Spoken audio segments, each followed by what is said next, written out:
Hayley Wickenheiser. She's in! Oh, I'm holding in front of me, and you know what? I have tears in my eyes. I'm holding the medal.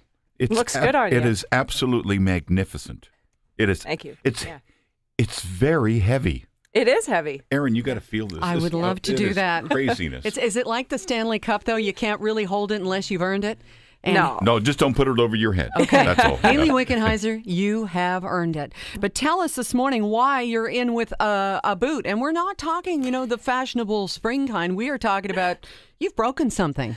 Yeah, I have a broken bone in my foot. I've had it for over a year and a half. I was just trying to play through the Olympics with it, but now it's time to get it fixed. So I'm trying to avoid surgery by wearing this boot. A year and a half? Yeah. So you played all through the no. Yeah. Did we know that? I don't think we knew that. No. Oh. We were just managing it. It wasn't. It's not as bad as it sounds. It didn't, it didn't hurt too much in my skate. But if I was a sprinter, it would have been a problem. Holy, that's really, incredible. So a year and a half. How did you do it? Was it a hockey injury? I took a slap shot off of the top of my foot. Actually, it was one of my teammates who just during practice, and something that just didn't get better. But the nature of the sport. May I say, you did more than you'll probably ever know by not only winning that game. I was at a dealership in Oakville, a car dealership, and everything stopped. And I thought at that moment, when you were behind by a couple of goals, we all knew in our hearts something was happening, but you just needed the one goal, and if you got one, you were going to get two. We just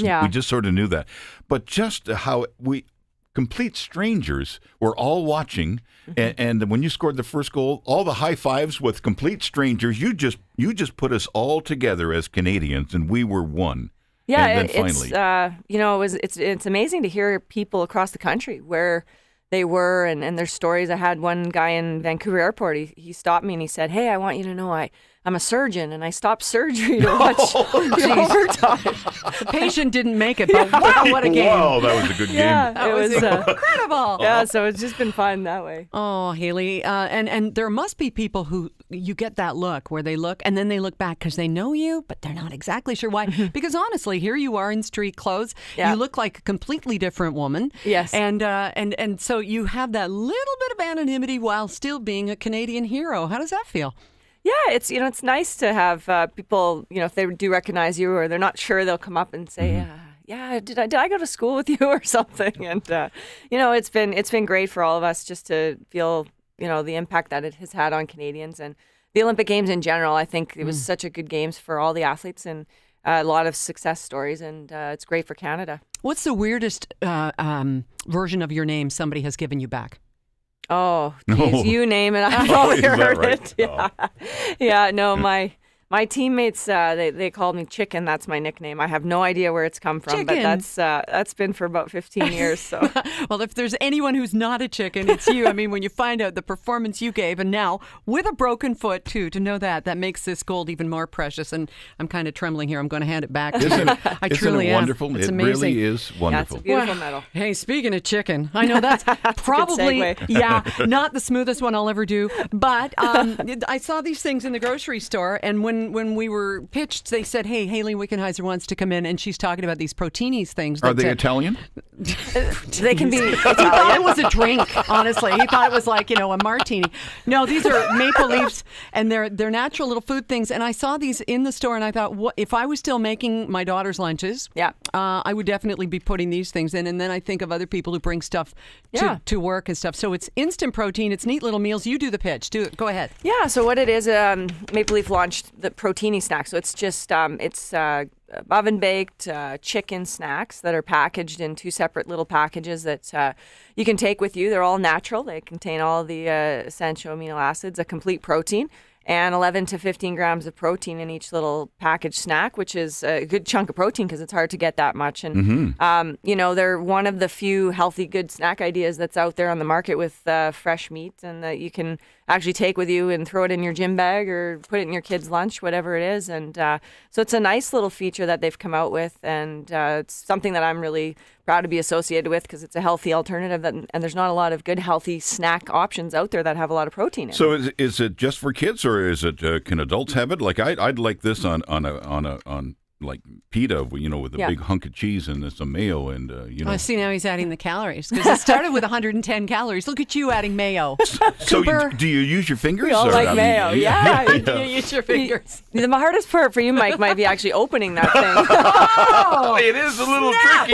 You're fitting in really nicely, Hayley. Yeah, I've heard your show. Fantastic. Now, you've got a son, speaking of kids and lunches Noah. and that sort of thing. Yeah. Yeah. How old is Noah? He'll be 14 next week. Yeah, so You must love having a movie with his name in the title right now. Yeah, Big that's Cameron right. Crowe. Or Russell Crowe, right. Yeah. Russell, yeah. So tell us about him. Is there any way he could not be following in your skates? Yes, he does not like hockey one bit. Isn't that wild? Isn't that Wow. crazy? Really? Is that something for the psychiatrist's office, or what is it? Because that's been Mom's life. So Yeah, he's just done with it. Yeah. Yeah, no, he just never was gravitated towards it. Even when he was young, I put him on skates and never liked it. Never liked hockey at all. He was a competitive swimmer. Now he's big into the Army cadets. He would like to actually go to military college and pursue that sort of line of work. Yeah, so he's a very proud Canadian, and he was there in Sochi, watched the games, and he got into the Olympics and into hockey this time around, but he never had been prior to. So I love that I can take him everywhere I go, and it's a lot of fun. With hockey, and it brought you so many wonderful things, and endorsements. But did it take away something from you? Because it takes a lot of time and a lot of effort growing up, and socially,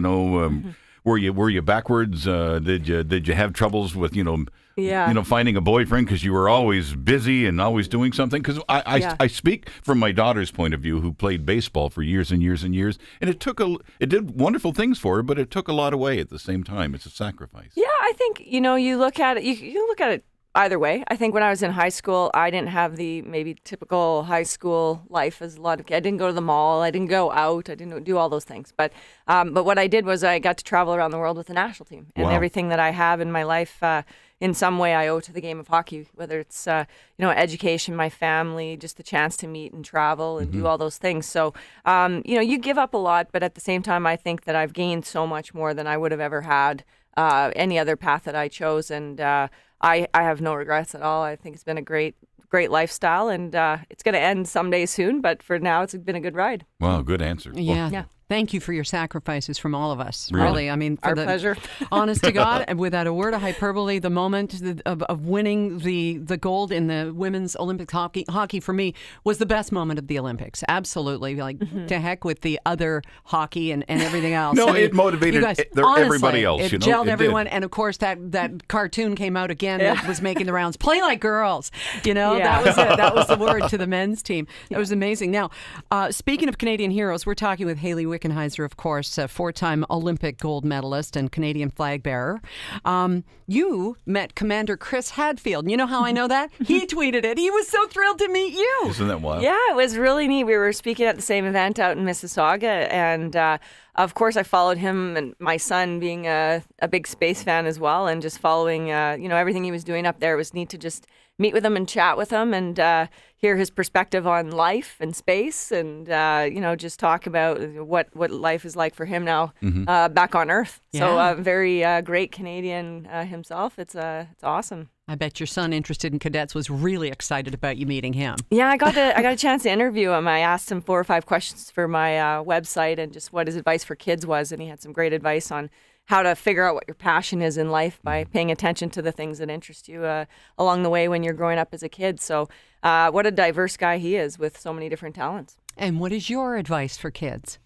I think there's never one path for anybody in life, and we all have our own path to figure out, and just find what your passion is and what you most love to do. And I think if you love something, it doesn't feel like hard work. You're able to pursue it every day, and hopefully you can turn it into a career and make some money of it when you have to when you get older. But really, I think just try to learn from the best. If you're a hockey player, watch the best players and watch on TV, and practice when no one's watching. That's when you always develop the best skills. Practice when no one's watching. That's great. Yeah, it's what you do when no one's watching that counts. Mm-hmm.